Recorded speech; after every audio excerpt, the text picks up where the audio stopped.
where people go wrong is forgetting that if you want someone who is a crazy genius thinker, that can come off in very good ways that you admire. And almost certainly there's also within that crazy genius, there's going to be someone who's just crazy. And there's going to be parts of their personality that you don't admire.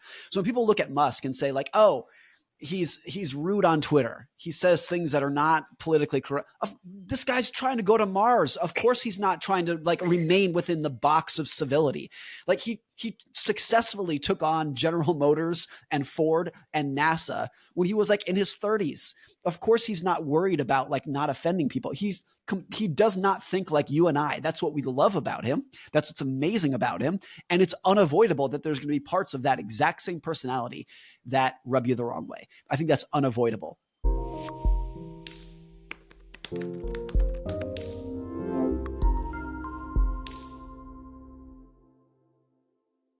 Welcome to Sorcery's podcast. I'm Molly O'Shea, founder of Sorcery, a weekly top VC deals newsletter highlighting the top GPs, founders, and deal announcements leading the next innovation cycle.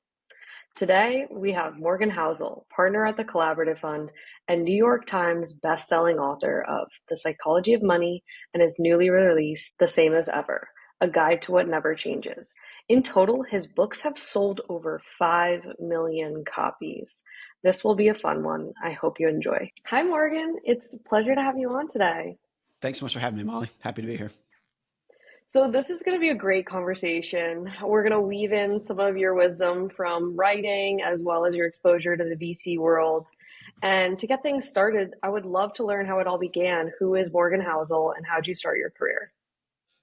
Well, I've been a financial writer for my whole career. This is, I guess, my 17th year as a writer. That was never the intention. I never wanted to be a writer. I never enjoyed writing early on. I always wanted to be a hedge fund manager or work in investment banking or something.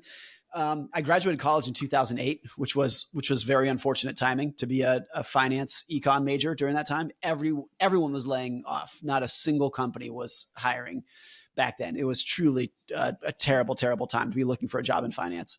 So out of desperation, I needed a job in finance doing something, anything, just anything that I could make a paycheck doing. And so I stumbled haphazardly across a job as a finance writer for The Motley Fool. And I was really interested in finance and stocks and investing. So I like that side of it, but never in a million years did I want to be a writer.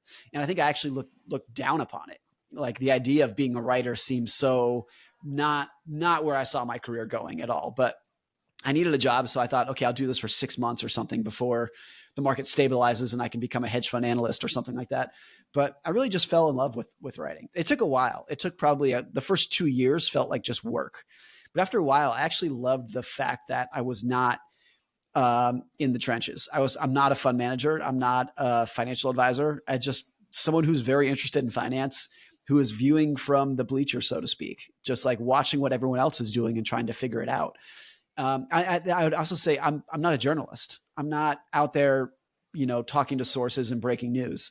So I really don't know what I am. I'm not a finance professional. I'm not a journalist. I'm just kind of watching what's going on. And if I can tell a story about what's going on, trying to learn about myself and what others are doing and share that with people, that's always been the entirety of what I try to do.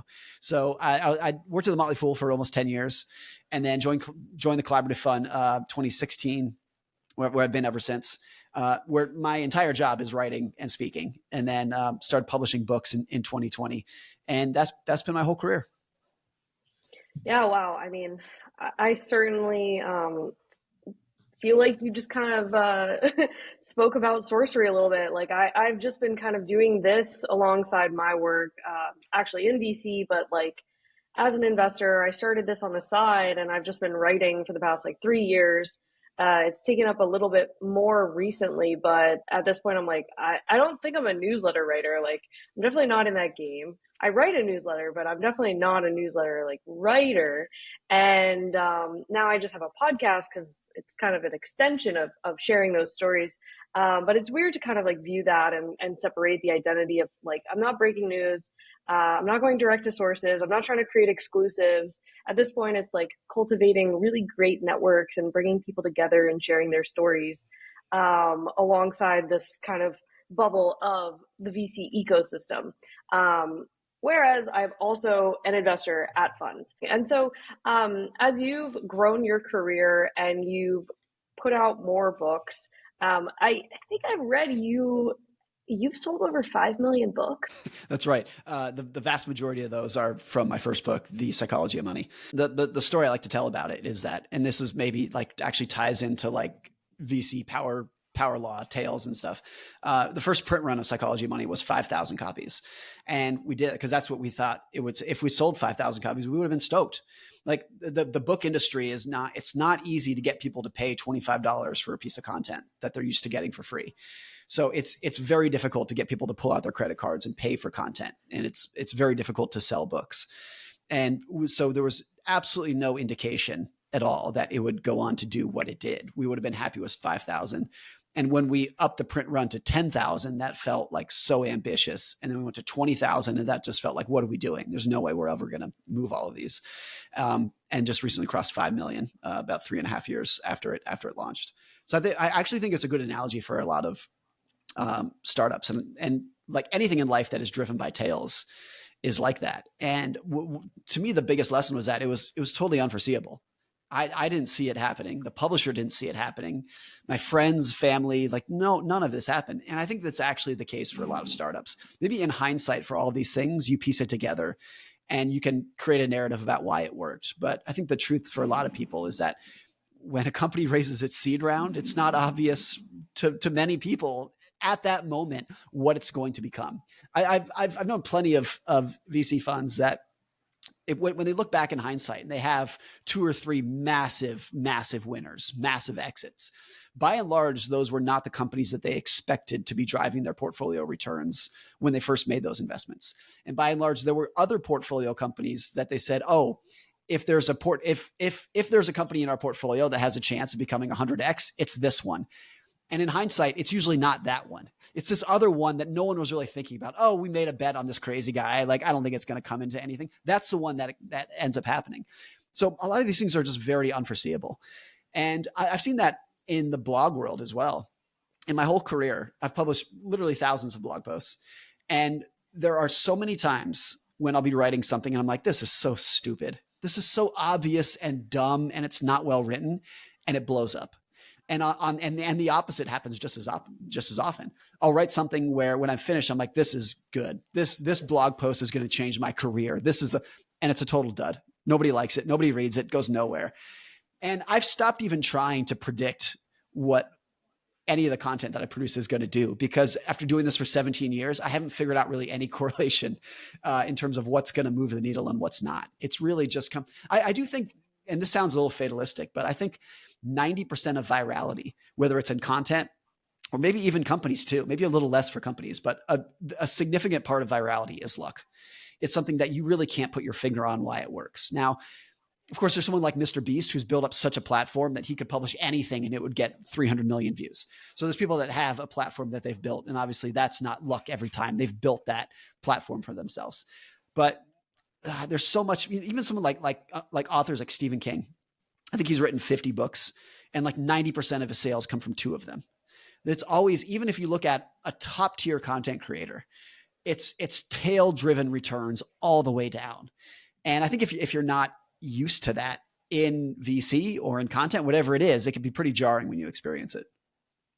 Yeah, and it can also go and relate to product releases too. It's like you never really know what product release is going to hit, like what people are really going to like, what features they want, and it does take time. You build the brand, you build the audience.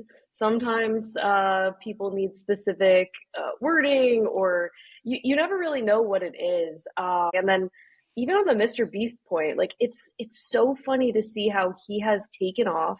He's become almost like a monopoly of YouTube, and people are trying to learn his tricks of like, how did he get all these views? Like, how did he get all this shock factor to build this audience? And then they're replicating his thumbnails, which are like 400 images at once, and it looks like this chaotic mess. And you're like, guys, this doesn't look that good. Like, who's going to click on this? But I guess they're clicking on it. Going back to your point on luck and randomness, in the world of VC, I've seen this before. You will invest into companies at the early stage. Sometimes it's like whoever survives the longest wins. And sometimes it's also weird blips of luck. Like look at Nvidia. Like they really were setting themselves up for an incredible hockey stick growth, and now they are like the kingpin of the AI revolution. So, in terms of luck and how you view that, how do you prepare the mindset of enduring this journey? If it's like, you don't know what's going to happen, what's going to make it big, but if you want to set out on the journey, what is the best mindset to keep yourself focused? I think whenever you talk about luck, when you're looking at someone who's been very successful, it can easily come across as jealousy or bitterness to say that person just got lucky. To me, it's just what percentage of luck would you assign to it? And luck's probably the wrong word because it has a negative connotation of being jealous of that person. I think a better word might be just like serendipity, or just the acknowledgement that things outside of your control can have a major influence on outcomes. Even if the thing outside of your control is where and when and to whom you were born, which is a major factor for everybody in these situations. Daniel Kahneman, the great psychologist, he said something one time where he said, the greater the degree of success, like the higher the outlier, the more standard deviations away from norm that you are of successful, the more luck played a role in that situation. And he said there's never any exceptions to that. Now, does that mean that someone like Mr. Beast or Bill Gates or Mark Zuckerberg was not a genius and hardworking and visionary and like, no, of course not. They were all those things by a factor of 100 more than anyone else. But are there elements that Mr. Beast and Bill Gates and Mark Zuckerberg could not replicate necessarily? That there's like, they're like right place, right time. Yes, there is that as well. And I don't think this has anything to do with putting down their success that is so rightly earned and deserved that they have. But I think it's important for other people, for us ordinary people, when you're looking at a very successful person, to take away the right rules or the right lessons from their success in terms of saying, what can I learn from Mark Zuckerberg that I could actually replicate? Because I cannot replicate the fact that he was born in this right era that put him in the right spot at the right time, et cetera, things that I, or even he, could not replicate. But there are things that we could replicate. I think like the most perverse example of this is the obsession with like morning routines. It's people getting so caught up in cause and effect that, if this person if this successful person eats this for breakfast, that's what I should do as well. Completely just ignoring like every reasonable definition of cause and effect. So I think that's, to me, why it's important to think about luck in success, is just looking at someone's success and saying, there are probably things that I can learn from you that might be repeatable in my own life that I could actually do. But there's also these dozen things that were some element of something happened that you and I could not repeat. So let me just push those aside and learn something different from you. When you think about it and you have these edge cases, these huge successes to look from, and some people, I guess to the point of the negative connotations of luck or large successes, people are envious of that. Why do you think people are envious of that? Like, why do you think people will speak down to that kind of success? I think people tend to be very cognizant of risk and very dismissive of luck. And I actually think that risk and luck are virtually the same things, just in opposite directions. Risk and luck, the definition that I would give to both of them are, there are things that can happen outside of your control that have a bigger influence on outcomes than anything you did intentionally. That would be my definition of risk and luck. It's just in the opposite directions. But in investing, particularly like in public markets, we talk about risk all day long: risk adjusted returns, risk managers, risk consultants. Nobody ever mentions luck because, like I said earlier, it has such a negative connotation of looking jealous, looking bitter. But I think if you just frame it as, of course, there are things that I cannot replicate, then I think it makes a lot more sense. And I also think when you look at someone, if someone were to say, oh, that person was just in the right place at the right time, of course, in some situations that might be the case, but it's never black and white like that. It's always some balance of, yes, these factors that you could not control worked out, but you were also ridiculously visionary, hardworking. genius, etc. So I make the point in Psychology of Money that Bill Gates went to the only high school in America that had a computer. By his own saying, there would be no Microsoft if he didn't happen to go to this one specific school. But look, a lot of people went to that school who did not become Bill Gates. He was the hardest worker, the smartest. I mean, I think in every industry, there's usually only one person who, in hindsight, you can say the reason they're successful is because they were just smarter and harder working than everyone else. I think in those, those people, like Bill Gates would definitely be one of those. Jensen Huang would definitely be one of those. Mark Zuckerberg is probably one of those, where they're just so much harder working and smarter than anyone else. But did all those people also have factors that were out of their control that led to their success? Of course, like absolutely. And so when people are jealous of that, I think they are discounting the hard work, visionary genius, and only focusing on this one little element. I also think a lot of, whether it's jealousy or economic pessimism, is because people who don't feel good about their success, they almost fantasize about other people failing in order to make themselves like justify their lower status in the world. I think particularly like in macro investing, when people are like, oh, there's going to be hyperinflation, there's going to be a recession. You can tell they're getting like, they're excited about it. They're actually thrilled at the prospect of hyperinflation. A lot of that is they want other people to suffer in order to make their own lack of success feel better in their own mind. And I think you could probably say that about a lot of people who are jealous of or have bad feelings or like ill feelings towards a lot of founders feel that way. Some founders are so much more, prone to having haters and trolls. Musk being probably the best example, if we're still calling him a founder. And I think whenever you have that degree of success, a lot of the ill feelings and people actually wanting them to fail comes from this era of, or from this feeling of, they are so successful and I'm not. So if they got pulled down closer to me, I would feel better about my own position in the world. Yeah, I think that's a really good point, especially on Musk. I think it's kind of ridiculous at this point that people are hating on him. He's accomplished a ton for the world. He's creating not only sustainable cars, reusable rockets, like he's really privatizing the most gargantuan emissions-based industries. And now he's kind of taking a social angle and creating more truth on the internet with Twitter.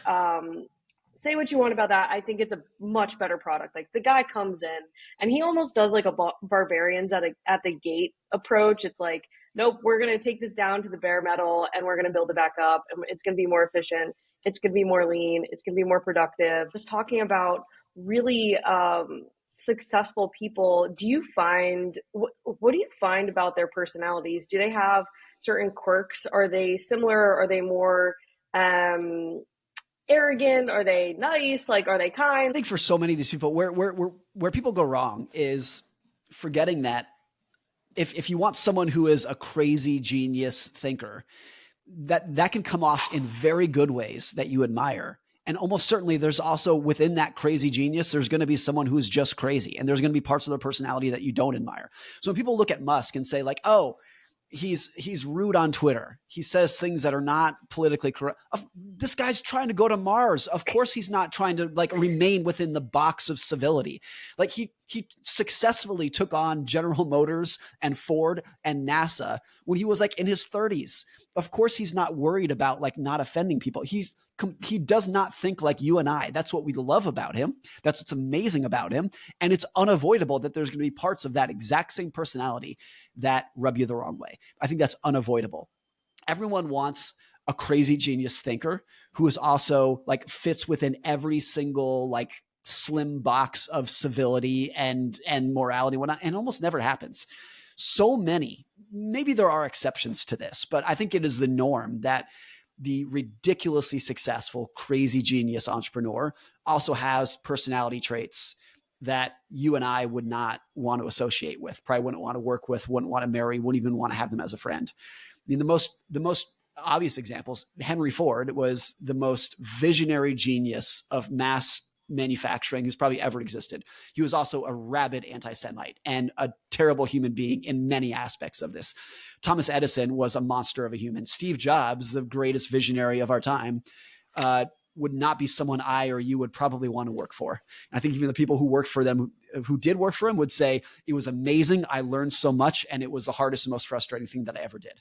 And that's why he's successful. The part that you hate about him is also the thing that makes him so successful. There are so few examples to that. So there's so few examples that go against that. I struggle to think of someone who had, ridiculous 5 standard deviation success and was also just so polite and so easy to get along with. And so there probably are some, if you think of it, but I love reading biographies of entrepreneurs and, great politicians and generals, just people who've had a lot of success in their life. Almost always at the end of the book, I think to myself, I'm so glad that person existed. The world is better because they exist. And I would never want to be that person, and I would never want to work for that person. A lot of the part of when you say I would never want to be it, when I would never want to be that person, is because so much of their success is because they have devoted 100% of their life to one topic, one problem, one product, and it comes at the expense of everything else. So a lot of these people, when you dig into their life, you might really admire them and say, oh, that person is so great. I would love to be that person.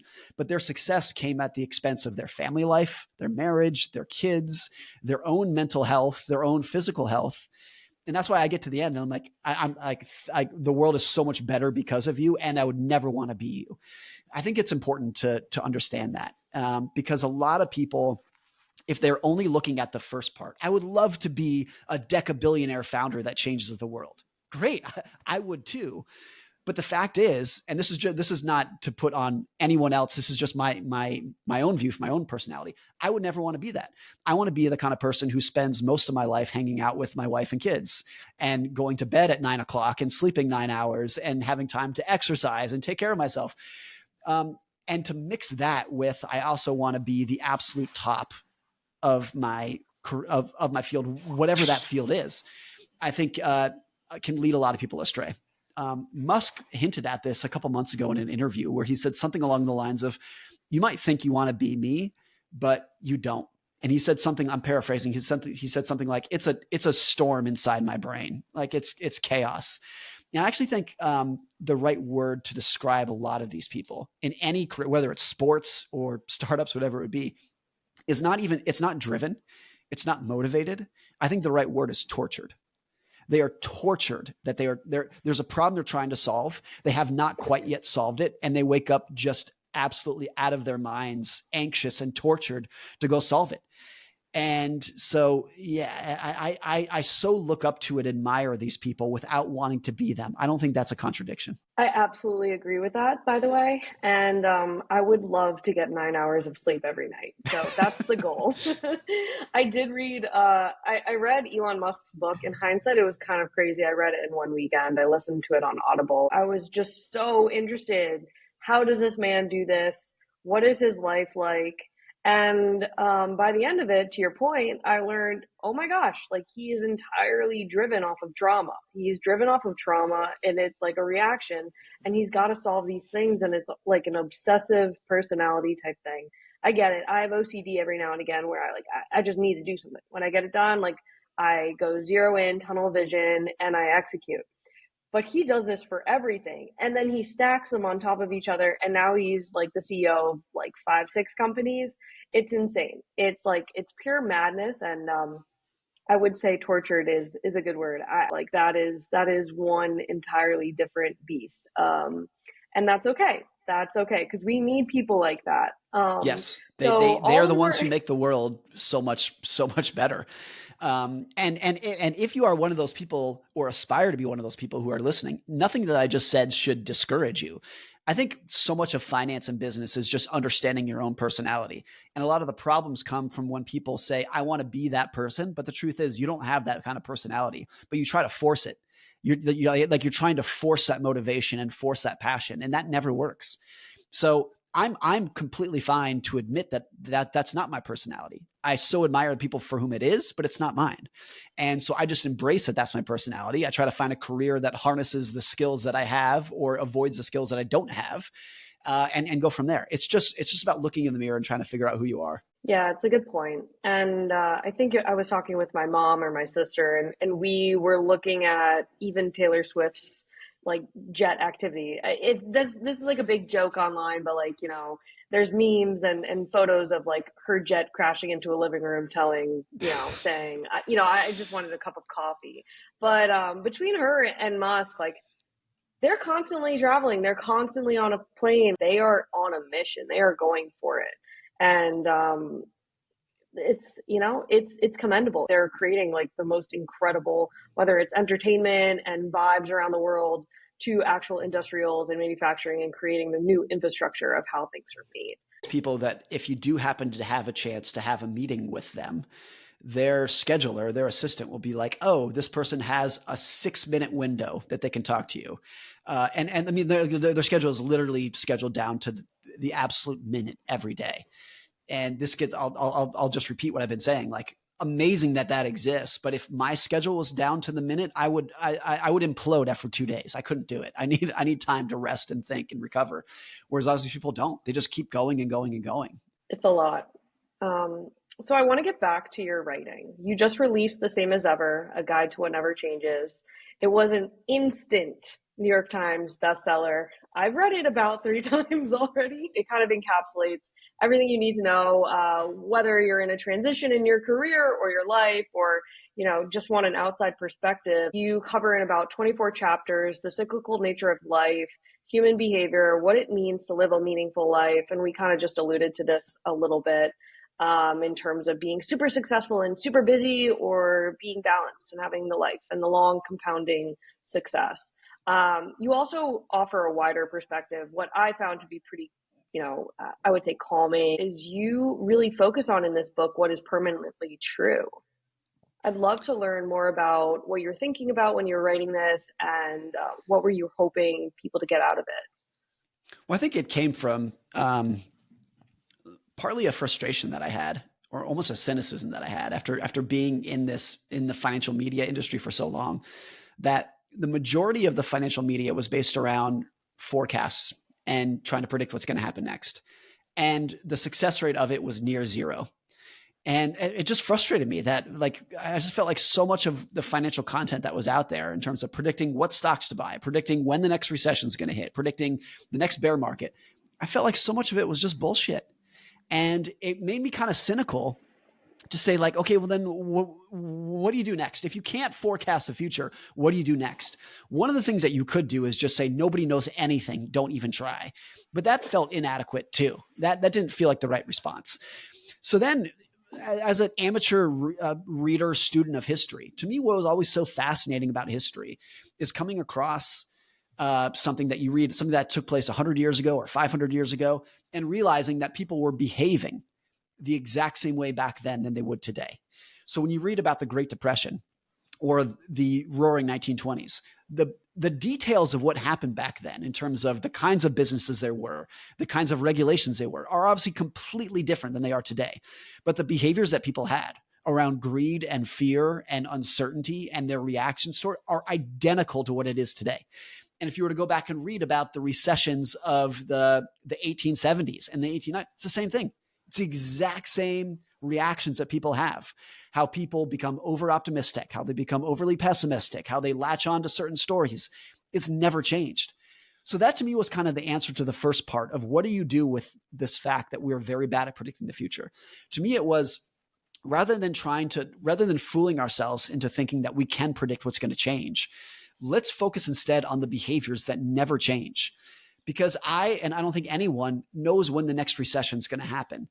But I do know that whenever it happens, here's how people are going to respond to it, because those behaviors have never changed. I have no idea what the next great technology is going to be, but regardless of what it's going to be, here's how people tend to respond to new technologies. That has never changed. It's the same movie over and over again. That was where the idea came from, of just rather than assuming that we can predict things that are inherently unpredictable, let's focus on the behaviors that have never changed, knowing with almost pure certainty that they are going to be part of our future, regardless of whatever direction we go in. Certainly helpful now, given that there's mass paranoia and stress around AI. ChatGPT came out in late 2022, and people automatically were up in the air talking about how it's going to replace all jobs, it's going to eradicate work, and that kind of thing. Look, we're almost like a year or two into that, and it is moving really fast. Like, I'm not going to lie, this is moving a lot faster than a lot of people could have expected. But um, everyone pretty much has their jobs. It's not going to be like a, overnight boom switch, everyone's out of jobs. This will be a long, if not delayed, kind of response of transitioning into whatever that next cycle will be. Have you noticed that people tend to overestimate, underestimate in next cycles? What would you say is like the biggest realization, having done the studying of history throughout time, of reactions to these different kinds of booms and busts? There's so many examples historically of major world changing technologies that took years, if not decades, before they were really moving the needle. My favorite examples are the airplane, which is probably, a top 3 world changing invention of all time, just completely transformed humanity. That even the Wright brothers themselves didn't think it really had any commercial uses. Both the Wright brothers, their main priority after they built the airplane was introducing it to the U.S. War Department, because they themselves thought like that was really the only use case of the airplane, was going to be dropping bombs out of it. And it took decades from the time the Wright brothers flew before there were like commercial civilian use cases for the airplanes. It's the same for the automobile. When the automobile came out, it was inferior to the horse in every way. When it came out, it was less reliable, it was slower, it was dirtier, it could go fewer places. And so even when the car came out, even if you were a car enthusiast back then, by and large, virtually nobody foresaw what it was actually going to become decades later. And the car first really came into use in the very early 1900s, but it really wasn't until the 1950s that you saw the booming of the suburbs, which is really what the car ultimately did, was it pushed people out of cities and said, you can live in the suburbs but still commute into the cities. And so that took decades. That took 50 years for that to occur. And I think you could say the internet too. First came into like big time consumer use in the early and mid 1990s. But I think it had its most profound impact on society with social media. And even 10 years after social media came into use, I don't think it's a stretch to say that the internet has had its most profound impact on society just in the last 10 years. But that was 20 or 30 years after it first came out. So it's not historically abnormal at all to say ChatGPT is 2 years old and we still have all of our jobs. It would not be shocking at all if, yes, this is what's going to completely transform the future. But when I say the future, it might mean 10 or 20 years from now. Now, things are moving so ridiculously fast. I don't know if you've played with Claude 3. Have you played around with Claude 3? But it's so the speed at which these things are moving is astounding. But it's not crazy to think that to get to a world in which all of our lives are completely upended and there's no more remnants of what the past used to be, sort of like what the internet did to like typewriters kind of thing, for that to take decades. Have you started to incorporate Claude 3 into your workflow? How much of your writing is alongside one of these ChatGPT Claude 3 agents? I use it in a very limited way. I could see it growing. What I use it for most often, and this is so basic, but is for synonyms. There's so often in writing where it's like you just need to find a different word for this specific word. And so much of my writing career has been sitting at my desk, racking my brain. What's another word for this?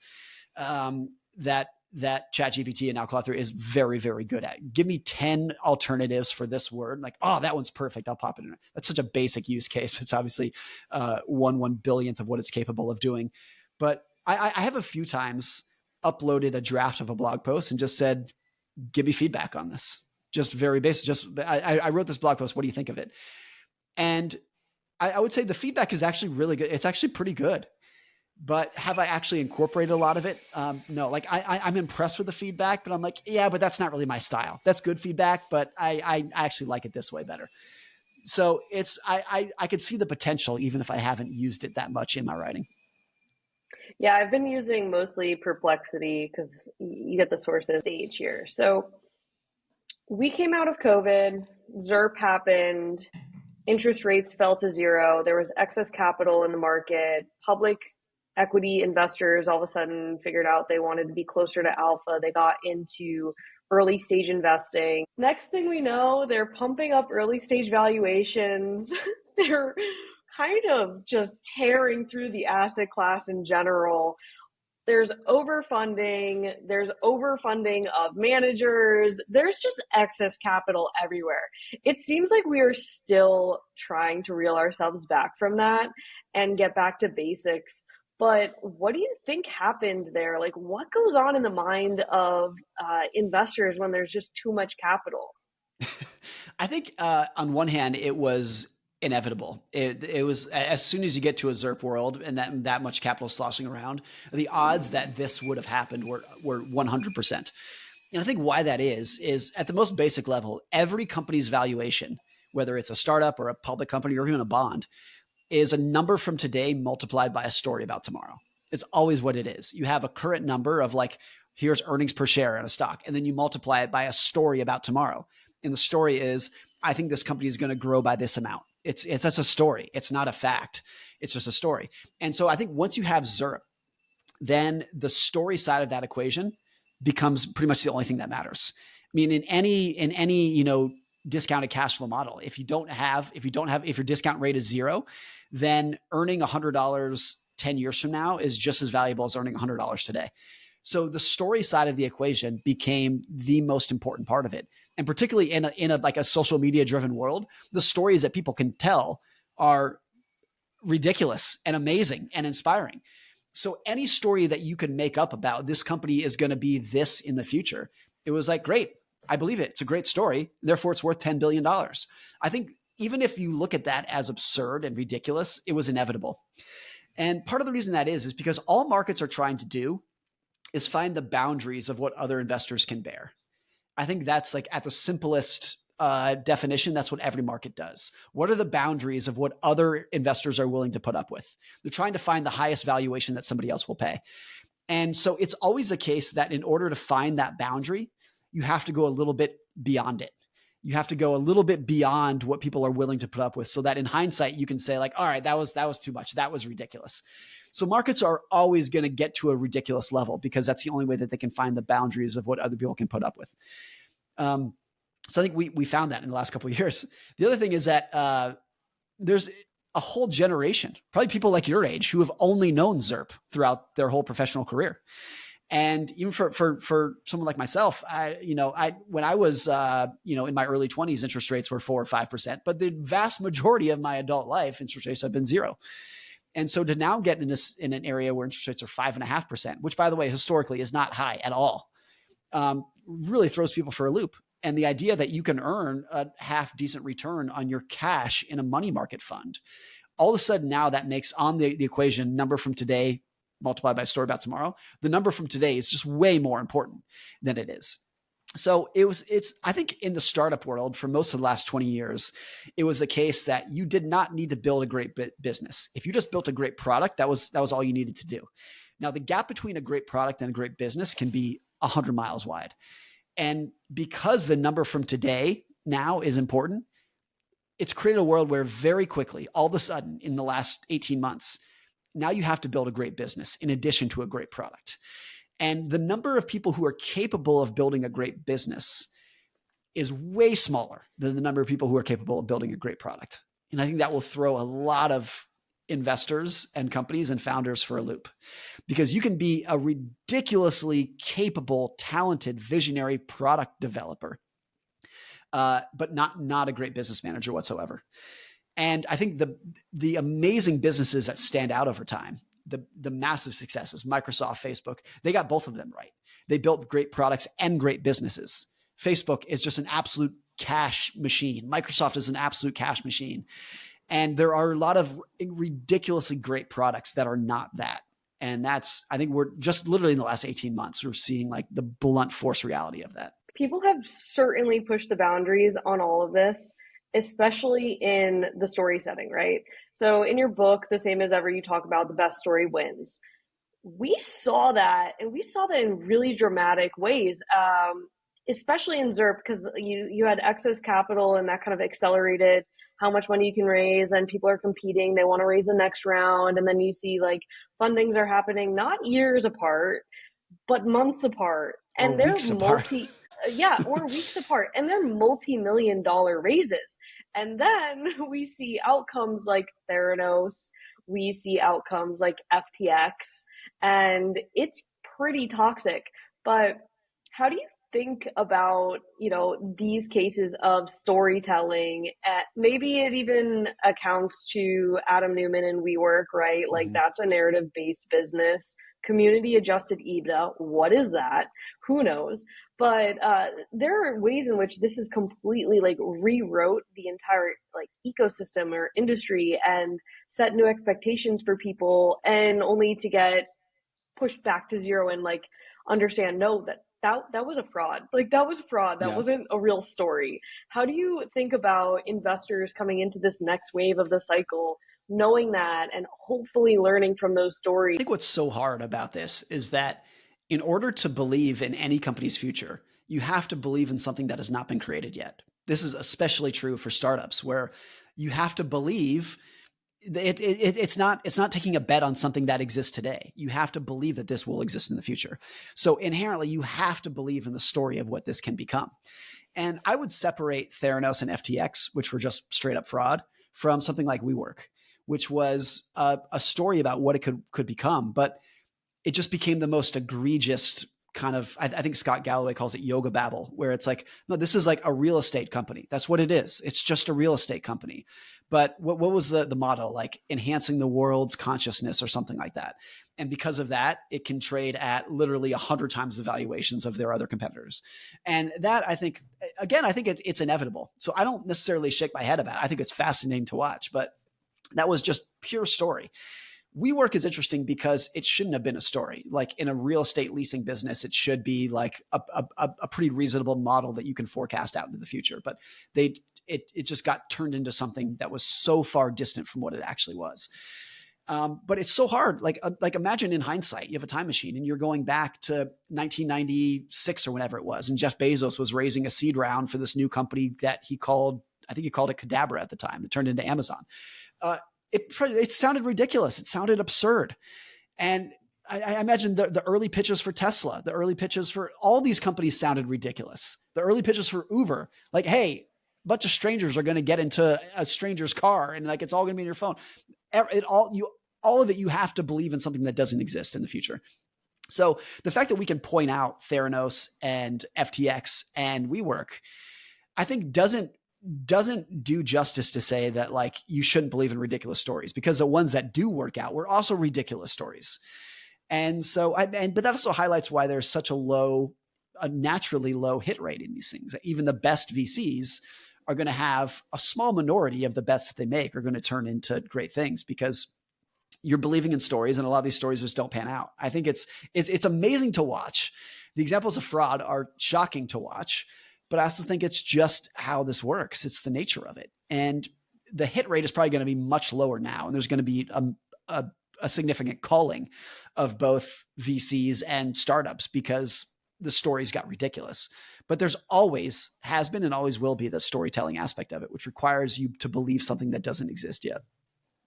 There has been an absolute, I don't know if it's like whiplash or kind of coming down effect of this like really hype driven cycle that we came out of.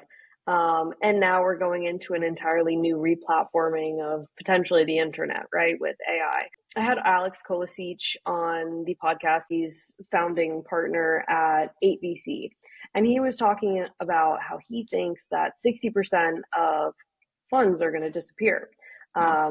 And we're hearing more and more every day about managers retiring, kind of drifting away into the shadows, and not wanting to partake in this next cycle because of like for realistic terms, you sign up for 10 years in this business.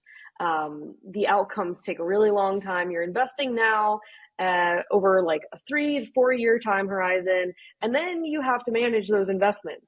And as a responsibility as an investor, it's helping them out, helping them grow, managing the board meetings, making sure they're getting connected to the right partners, making sure that they're getting more funding, and all of this kind of thing. So okay, so that's like A, like people are leaving because they don't, maybe they hit that point in their career, they saw their paper markups, maybe they got, their own distributions.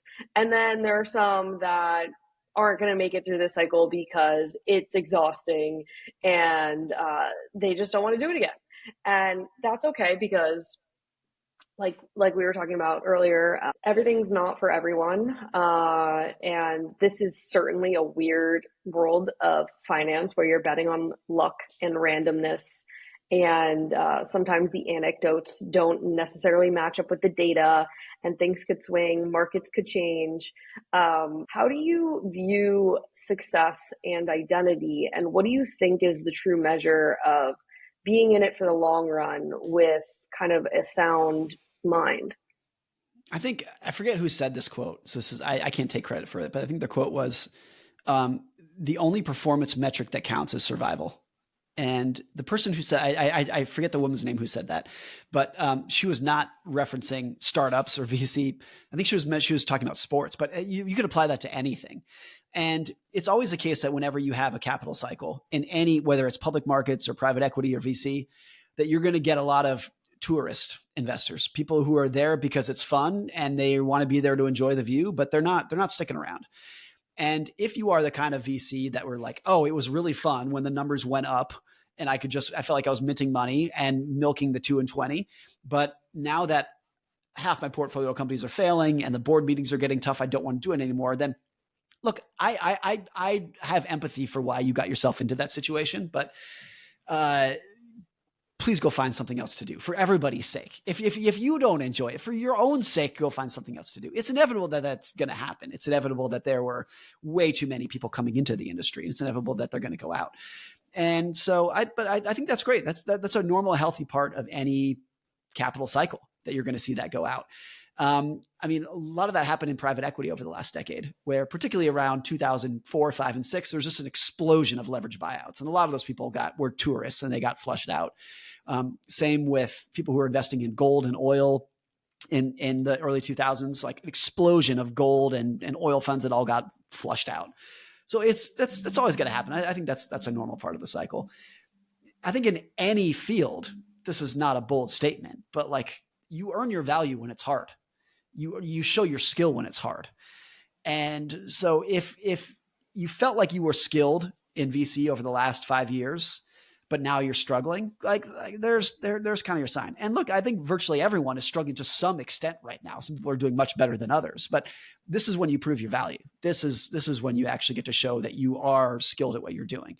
And I think you will see that there's a fair number of VCs who just enjoyed the fact that they could raise a $20 million fund, charge 2 and 20, go to Tahoe every weekend, sit on some panels, and all the numbers went up. And now that that's not the case anymore, like it's good for everybody, including that VC, if they find something else to do. That's a great point.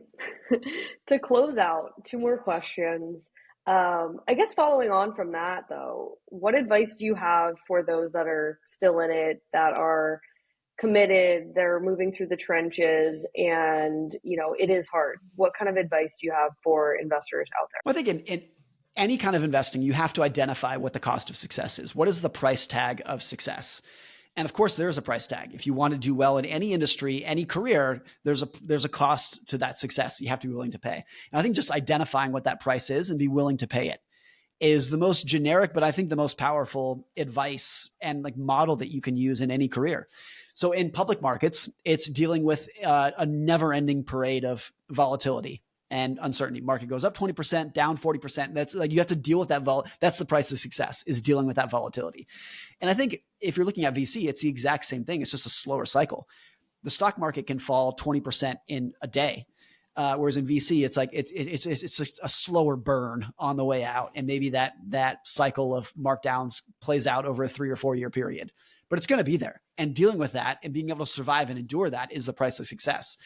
So I just think just identifying that from the beginning is really what's important. Because I think there were probably a lot of people in VC who, if they did try to identify the cost of success, they identified it as, oh, I need to go to a lot of mixers to build up my network. That's the cost of success. I'm like, no, that is not the cost of success. That is like the most enjoyable part of the thing you get to do. The cost of success is what you're dealing with right now, and we'll probably continue dealing with for the next couple of years. Like this kind of like flush out. That's the cost of success. And if you're not willing to pay that, then that's the reality that you need to confront. I think you could apply that advice to any career, whether you're a lawyer or a doctor or an entrepreneur, whatever it is.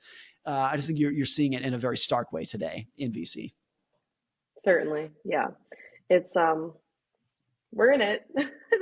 That's really the deal, but that's really good advice. Thank you for sharing that. Lastly, this was a question from Craig, your partner at Collaborative Fund. He wants to know, what's the deal with Chipotle? Do we have a problem here? I think I first found Chipotle when I was 20 years old. And there was a period in my early 20s where I literally went every day. I was single in college and it was across the street. And I literally went 7 days a week. I'm going to guess for like 10 months. Let's say 7 days a week for 10 months. It got to the point where the manager would just start giving me free burritos because I think he took sympathy on me for having this problem. I'm not to that level anymore, but I'm still a very frequent Chipotle patron. I tend to like cheap food. I like cheaper food better than I like very expensive restaurants. Taco Bell, Chipotle, that's right up my alley. And that might say something about my personality. I'm still a very frequent patron of Chipotle. So Craig always gives me grief of, even when I'm on a trip that I could expense anything, the thing I expense is usually an $8 burrito from Chipotle. Well, I guess stick to what you know and what you like. Maybe that's part of your routine for success. And hopefully you're getting like rewards points or loyalty points. Maybe they have it. I don't, for better or worse. Oh boy. Okay. Someone get Morgan a loyalty card, please. I'm not quite. I'm going to say I go to Chipotle once a month now. But that's back from in my early 20s when I was young and poor and hungry. It was literally every day. Yeah, my mainstay was the Whole Foods salad bar in college at NYU. See? Everyone like has their $8 for a salad. That's amazing. See, when you're young and broke and have a fast metabolism, you have to identify that thing that's going to keep you happy and keep your wallet okay. Exactly. It's responsible. Well, Morgan, it was a pleasure having you on today. Thank you so much for taking the time, and hopefully see you in the future. Thanks so much, Molly.